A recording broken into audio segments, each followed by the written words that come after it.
Afternoon, everyone.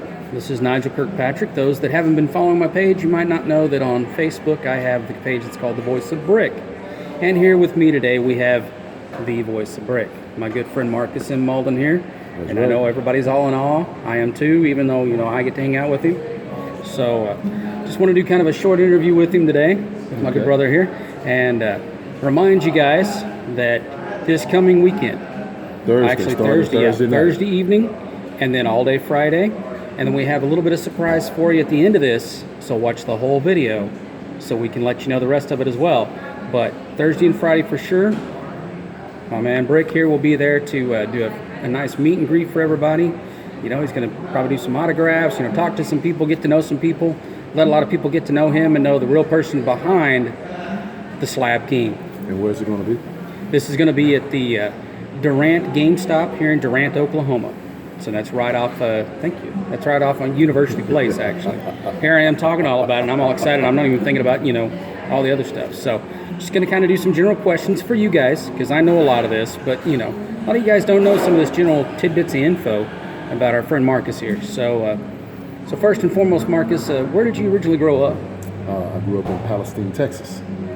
Okay. And home of the Wildcats. Amen. And when did you decide? When did you decide that you wanted to be an actor? I mean, was it a whole life thing, like since you were a kid? Was it something? I mean, how did you come about that decision? We got that much time? However much time we need, brother. I generally give credit to my grandmothers, both my grandmothers. My dad's mother she loved Sidney Poitier. Nice. And so I used to watch Sidney Poitier movies with her. Okay. My other grandmother loved Westerns and John Wayne. Oh, yeah. So I used to watch Westerns with her. Right. And my grandmother, Queen Esther, told me, she said, you're going to be an actor when you grow up. And I told her, I said, Nana, I don't want to be that. I want to be a stuntman. And my grandmother, Lilybell, she was big in the church. And every Christmas program, every Easter program, every whatever program there was that had to happen in the church, I was given the biggest speech to learn and memorize, not read, to learn and memorize. And I was also part of the choir, so I was also not in the choir just to sing, but to also lead songs, learn, memorize, and lead songs. So my grandmother, Lilybell, had a lot to do with my memorization skills at an early age. Okay. So I don't know, prime example is, I don't know if any of you know James Weldon Johnson's Creation, but if you know the poem, The Creation by James Weldon Johnson, you know how long that is. My grandmother had me memorize that when I was in the 8th grade. Oh, wow. To perform in church. So I guess that kind of leads into, if there was any key things that happened that made you feel like that this was the career you wanted, I guess. I mean, was there, besides, with your grandmother, was anything else that really happened? It's like, dude, I'm going to be an actor. Well, I'm going to be an actor. Well, this is what happened. I was playing football, looking for a football scholarship out of high school. And it was my senior year. And I had some classes I could take for easy grade. Miss Walsh was my speech teacher at the time. She was the only teacher there, and she had drama, duet acting, pros and cons speech, that kind of thing. Because it's a small school. Palestine is a small town. So getting in there, I was the only black male in the class, which made my case unique. So lo and behold, I got in there and started doing things, and relating back to my grandmother, I had pretty good memorization skills. Started doing duet acting in the class, and Ms. Walsh was like, you really have some talent for this. And poetry reading, poetry interpretation, and I went as a state alternate my first year and only year in the drama class. So I won my district and placed and ended up as first, second, and third.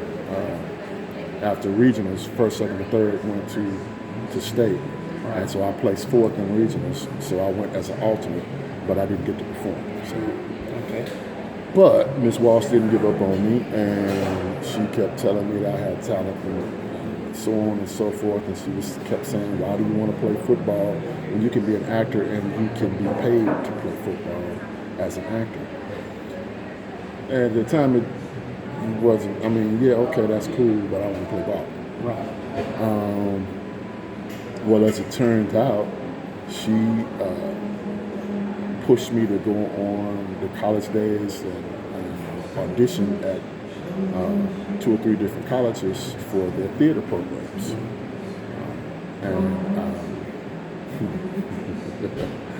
I did. I went, and one of the monologues that I did was from My Fair Lady. Now, here's a 18-year-old black kid doing My Fair Lady.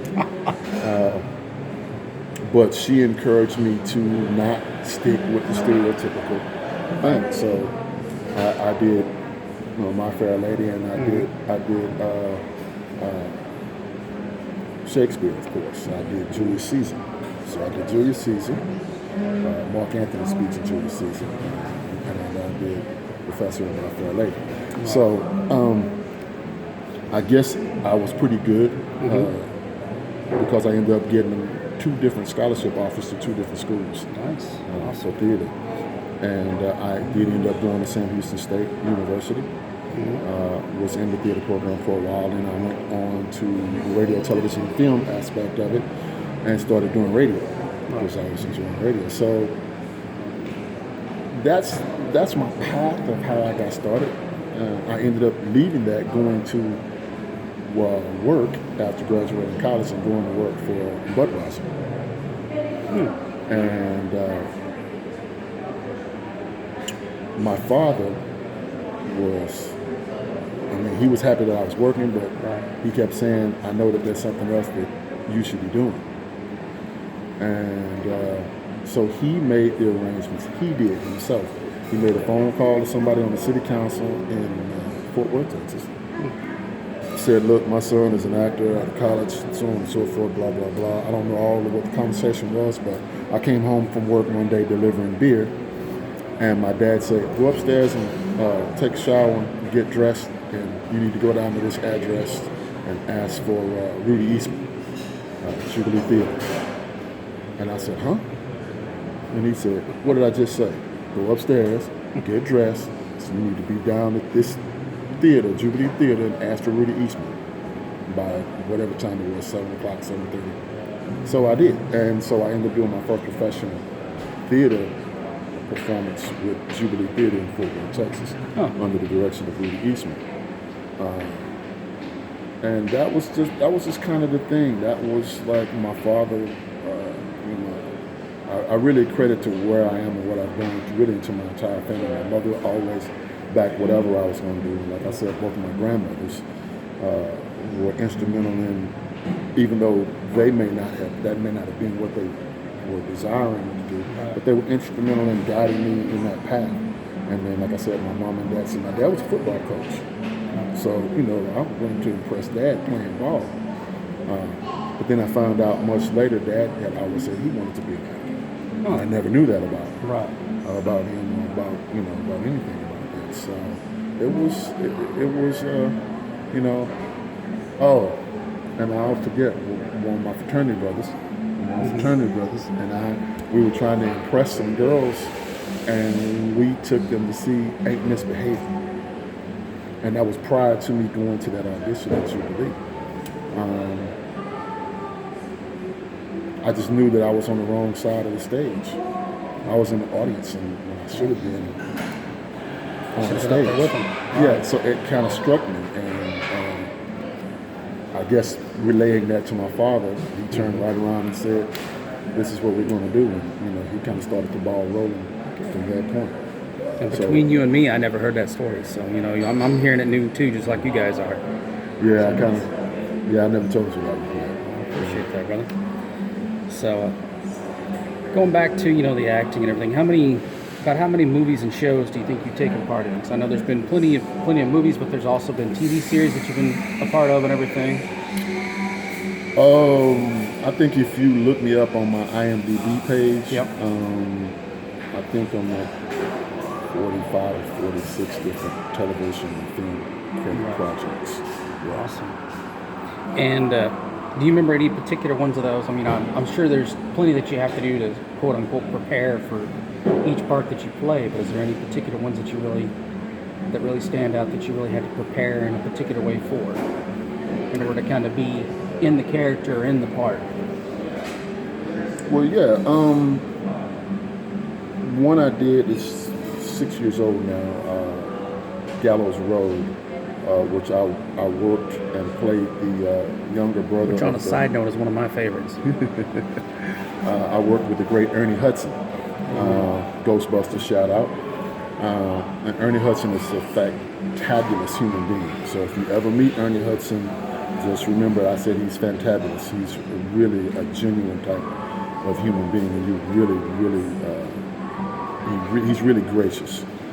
He makes you feel that you're just as important as he is. Right. And you don't teach that. That's just who a person is. But the director, Billy McAdams Jr., who just won awards in Las Vegas and in Burbank for his new independent film, A New Kitchen. Billy McAdams Jr. I auditioned for him for that film 5 years prior to shooting it, and had forgotten about the audition. Right. Forgotten about it. Moved on, Margie was born, all the whole thing. Right. And I get a phone call from my agent at the time that was saying, "Hey, you auditioned for this some time ago, and the guy's, he's really interested in getting you into the film." I didn't know, and I ended up talking to him on the phone. He laid out the whole project for me, up to the point of actually meeting him for the press release of what was going to be done. I didn't remember auditioning for the film. But he just kept telling me, he said, "I got Ernie Hudson in it, and I just think that you guys are going to work really well together." So I had to really, it's a Christian faith film, and it's somewhat of the story of things that you can lose that are extremely important to you, that mean the world to you, that you don't see any way that you could possibly live without having those things in your life, and all you want is revenge because it's been taken from you. But then you find a way to deal with it without taking that revenge. But you're almost there. You're almost there. I mean, you might slap a few people around to get there. But it's really it's a good family film. It's a good family film, so kids can watch it. But that one's really special to me.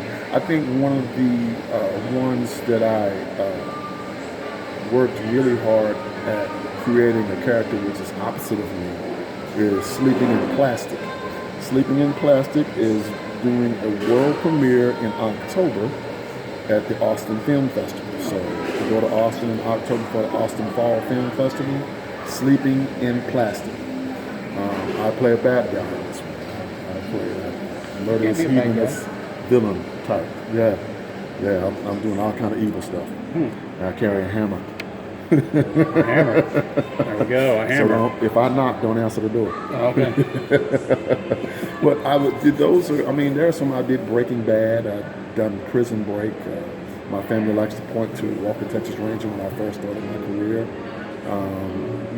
Of course, Borderlands, the original Borderlands, I am Brick, and Borderlands 2, and the upcoming Borderlands 3. Awesome. In anticipation of Borderlands 3 in 5 days? 5 days. 5 days. 5 days. Speaking of that and going into that, Marcus, when did you first get into voice acting? I have a story for that too. So I think I have a story for everything. I'm with Kim Dawson Talent Agency in Dallas Fort Worth, and with Open Range Management in Louisiana. How you doing? There's some people walking by that are waving. Right. Yeah. They let's see. That day I was in the office and I was in there doing voices. I was clowning around, joking around with a couple of other fellow actors in the hallway. And I was doing my famous Urkel. I said, "Did you do that?" And we were having fun in the hallway. And, oh man, come on! We're just doing all kind of crazy voices. And I can see now why you're looking at me that way. Just clowning. Right. Well, Mama Sylvia, she's hearing all this because her office is right there in the hallway at Kim Dawson. Right.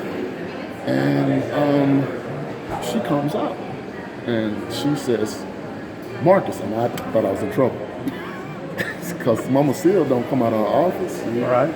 She doesn't do that. And so Mama Seal came out of her office. She said, "Marcus," and I was like, "Yes, ma'am." And she's like, "Come here." And I was like, "Oh, I'm gonna be in trouble for clowning in the hallway out here making a bunch of noise." All right. So I walk in and she says, "Sit down." I sat down and she goes through she's going through her paperwork.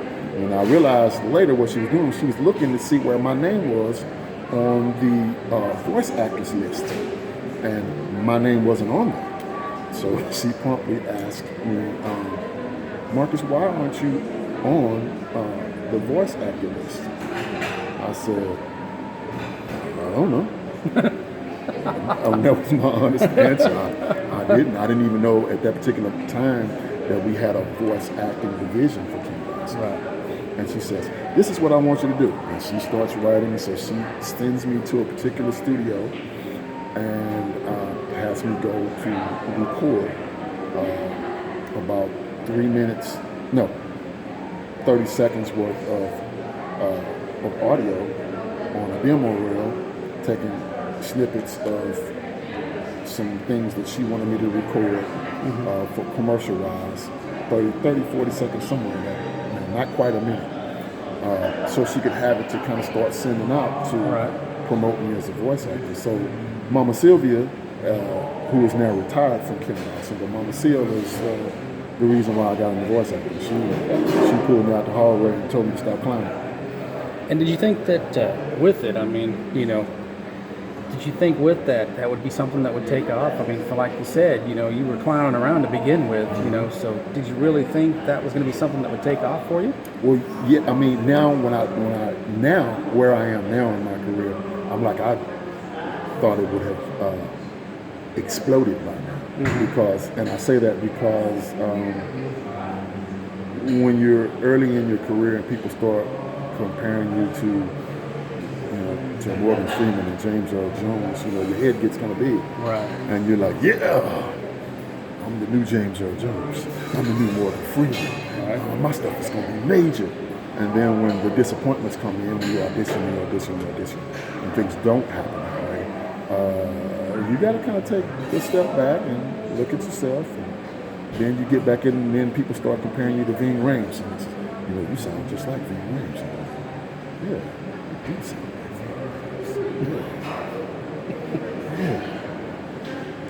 Yeah. But then again, you got to go up against Ving Rhames. And he's already a name. So you're still kind of struggling trying to carve out that space for yourself. So the video game world, has been good. I've done a couple of anime games earlier in my career, but Borderlands particularly has been very good for me and for my voice acting career. But like I tell people a lot of times now, you probably have heard me more than you have seen me up until recently. I think more people are starting to see me now and things and recognize me. But voiceover-wise, I've done candy commercials, hotel commercials, Slotsky's commercials, Wright Brand Bacon. I was the voice of the bacon for Wright Brand Bacon for a while. So I've accumulated lots of voice acting, radio commercial industrial films, industrial spots, in-house things. I've even been the voice of talking lipstick for industrial stuff. Oh, okay. So. See, and this is why we're such great friends, because he even literally, without even, no, I'm being honest, we didn't even go over these questions before we started. No, not at all. And this is some now of this twice. is going to have to be edited out. Right, I exactly. don't want everybody to know all of that. So what I'm saying is, this is how good of friends we already are, because this is twice now he's led into questions, just so you know. Because that actually leads in basically what I was going to ask about. Did you ever think then that Brick was going to be such an iconic character as he became in the first game set? I mean, you told me the story over. I've heard the story many times about how Brick was not.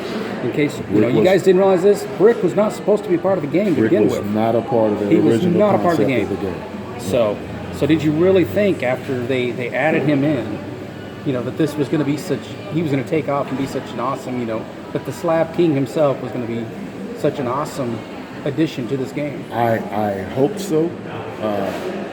From doing it, but let me first say, I thank God, and it wouldn't have happened without His intervention in it, because I know I've told you this story, and I'll shorten it. But I was originally cast as Mordecai. Right. I was originally cast as Mordecai. The game was a completely different look. It was a more realistic game. They were talking about doing the game and then taking the game and turning it into a possible animated movie. And we did the whole press release and met executives for Gearbox and all of that kind of stuff. So I was Mordecai, and then I wasn't. They decided to go with somebody else. And, they brought in a whole bunch of new writers, and the concept of the game changed. Right. And so I was out. But there was one particular person that was still involved in the game that just loved what I brought to Mordecai. And he decided that they were going to create another character, Brick, a 6'9" mulatto man who was a berserker and just loved to punch things. And if you crossed him, you were going to get broke off. Oh, yeah. So I went into audition for it, because even though they wrote it for me, I still had to go audition for it. Right. So when I get there and I go in, the first thing is they explain it to me just like I just said. I'm 6'9", 300-pound, muscle-up mulatto man that just goes berserk and craves blood. And so when I first stepped in, I went to the microphone and put the headphones on. The first thing I did was, "Rah!" And I did that. And sorry, folks. Got people behind us here, I did so I'm that, like, and that was low. That wasn't even so. Yeah. When I first did that into the microphone, it was like, Lord blessing, it was a done deal. They were like, "That's our Brick." Right. And they even said that once I came out of the booth. And before I got on the freeway good and was driving back home, my agent called and said, "Hey, they booked you as Brick for Borderlands." So I became Brick, and Brick became the 4th original Vault Hunter. Awesome. So You heard it right here, guys. Yes. Like we said, he wasn't even supposed to be part of it, but they couldn't do without him. yeah, so I'm partial, I'll admit, but we couldn't do without this man, I tell you. It's a blessing. It's a blessing. So now with I'm the very happy upcoming, about the whole situation. So now with the upcoming Borderlands 3, finally, I'm sure a lot of you are also agreeing, finally, did you feel there would be such a desire for Gearbox and especially fans to see Brick back again for another round of quote-unquote kick-assery? They locked it up. I got the phone call almost a year before we even did it, before they even pulled me into the booth. So I knew it was coming, and I was excited, but then I had to put all my excitement on hold because, like I said, it was a long time before I even got into the booth because they were still mapping and doing all that is involved in creating the game. From music to sounds and sound effects to art renderings, after all that's said and done, all that's in place, then I come in and what's written then I come in and I bring that to life within what Brick is doing, where it's going, what he's moving to, what his choices are. But then, since I've been with them from the beginning, they're great people to work with. They do allow me some latitude. So some of the things that Brick says, like, what you want me to do? What the hell? The hell yeah? Some of that was just me being Brick. It just came out of my mouth at the time, and it has stayed. It has become part of what Brick is about. So there are some surprises in Borderlands 3 as well that has to do with Easter eggs, and that's all I can really say about that. I can't say anymore. But I know about it, but I ain't telling you. You can't say anything either. He's been sworn to secrecy. But again, this is like the third time in a row now that this is how well we connected we are, because then he just led into what I was going to ask him now. So, like you said before, you've told me before and now, that a lot of Brick's lines were done with a bit of improv on your part. And awesome improv, I might add. Thank you. So, how much do you feel you had to get into the character of Brick compared to other characters that you've done in the past as far as, because I know you did, those that don't know, Marcus here has also done the voice of characters like in older versions of the game of Dragon Ball Z, a character named Kaki. He also did one of the original characters from Deus Ex. And he also has done a game. 6 characters in that game, actually. 6 characters in Deus Ex, my bad. So, and I know for a fact, too, that he's also in a game that just came out not too long ago, too, a free-to-play game called Paladins. And he played... he was also the voice there. So, there you go. But, so how much do you feel like you, compared to those others? Well, I guess with Brick, it was... It was not to make it hard, and I'm stumbling over my words here, but it wasn't hard. You're human. We forgive you this time. Thank you. It wasn't hard because it was actually a whole lot of fun, because I even told my agent, I said, even if I hadn't have gotten it, it was great just to go in and do the audition, because I had so much freedom in the audition, because they didn't really have a whole lot of lines written for the character. Exactly. It was just kind of, here's what he looks like, this is what he does, we just need to know what he sounds like. So it was really kind of, like I said, I just stepped in and let out a big roar the first 5-10 seconds I was in the booth, just to, this is who Brick is. So what you're saying is basically Brick was all you. No, I won't say all because I didn't draw him. Right. But I mean, I'm saying, that persona. That is Brick. But I'm going to give that to all the fabulous voice actors in Borderlands and Borderlands 2 and Borderlands 3, because when we go in the booth, if your character is not already established, you get a breakdown from the producers and the directors, and even your sound engineer of okay, your character is going here, they're about to do this is coming at them, or they don't know that such is happening, and they're going to get a big surprise at the end of this. And all right, give me 6 in a row, give me 3 in a row, give me 9 in a row. So now you have to use your mind to create the scenario of what they just told you. Now, how does my character sound at this particular moment in time and space? So, yes, the creation of Brick's persona is me, but so are all the other characters that you find in Borderlands and Borderlands 2 and Borderlands 3, and really pretty much in a lot of video games, because we work hard. Actors work hard. Voice actors work hard. And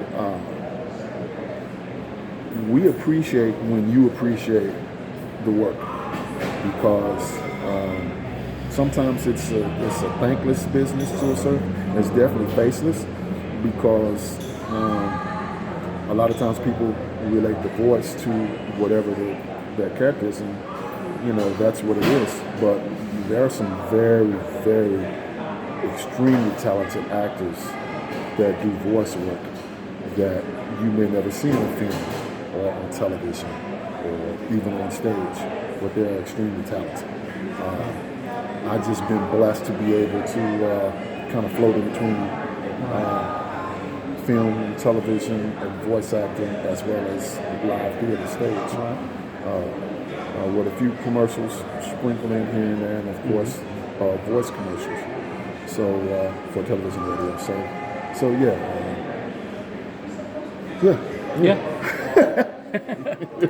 All right, man. Yeah.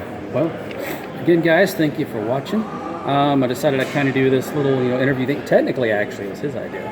So he was willing to do an interview and happy to do it, and I'm glad for it. Appreciate it, brother. You know that was your idea. So, once again, like I told you, don't forget this coming Thursday here at Durant GameStop over off of University Place. On the 12th. On the 12th. You should be there. They're going to do their 9 o'clock sale, but he'll be there a little bit earlier. So you guys come on. I'll be there a little bit earlier. Oh, yeah. They're going to have some Borderlands trivia going on, some prizes being given away. But most importantly, my man Brick here. He's going to be there to talk to everybody, get to know you and everything. Maybe you can give a few autographs, do some pictures, whatever we can do. And as I said then, too, the nice thing is, like the event showed you on my page, it's going to be all day Friday, too. He's going to be there willing and happy to meet people. And that surprise info I was going to give you guys here at the end of this video is Marcus has decided he's even willing and happy to be there Saturday as well. So all you guys that are like, man, I got to work and I can't even be there for the Friday, much less for the evening thing on Thursday. He's going to be there full weekend, man. He's going to be there the full weekend. So guys, come and meet him. Come and show him how much we support him and we appreciate him being the Slab Key. So you guys have a good evening, and thanks again to my brother Marcus here. And you guys keep playing and keep pulling that kick-ass through there with the Borderlands collection.